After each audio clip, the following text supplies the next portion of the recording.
नमस्कार। हाँ नमस्कार। आपन ना कौन? मो ना गौरी स्वर मते माता ने बेली डाको। माता ने नुल डाकंती। आज्ञा कोड आछंती? मु एई बड़ मंगला चकड़ा बड़ मंगला चकड़ा बड़ मंगला आछंती। अच्छा माउसी आपण एठिकी केमिति मतलब ये ब्रांच रे केमिति कोन आसिले ना आपण किछि समस्या पई आस्तिले?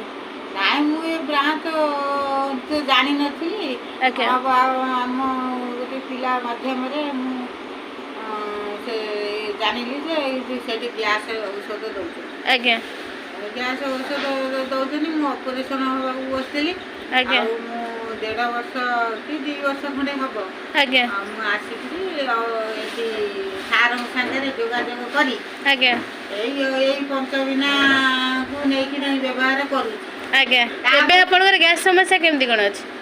एबे गैस अतिरिक्त जेतले हे जाउची एबे खाउथली मासे 2टा 3टा खाउथली। आज्ञा एबे कमे देची गोटाए 1.5टा खंडे जाउची।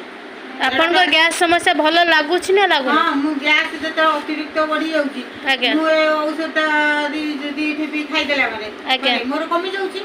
आज्ञा कमी जाउची तापरे जेतेबेले अतिरिक्त गैस हाकुडी दउची दिन को 2-3 थर के खाउची मोर कमी जाउची ए पंचबिना रे। आज्ञा तापरे भी औषध भी थिला।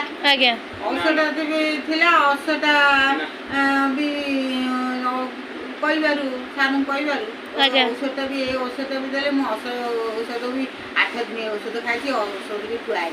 केते दिन अब आपन के समस्या तला? औषध मु 8 दिन खंडे खाइची बेसी खाइनी। आज्ञा बेसी खाइनी काइना टिके भारी कड़ा औषध खाइ पालिनी किंतु सेई 8 दिन भितरे मोर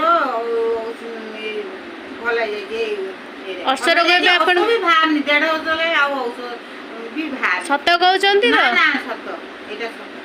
बहुत बहुत धन्यवाद आपन को मतामत सुनी। नमस्कार। आ ये माने ये करबे आ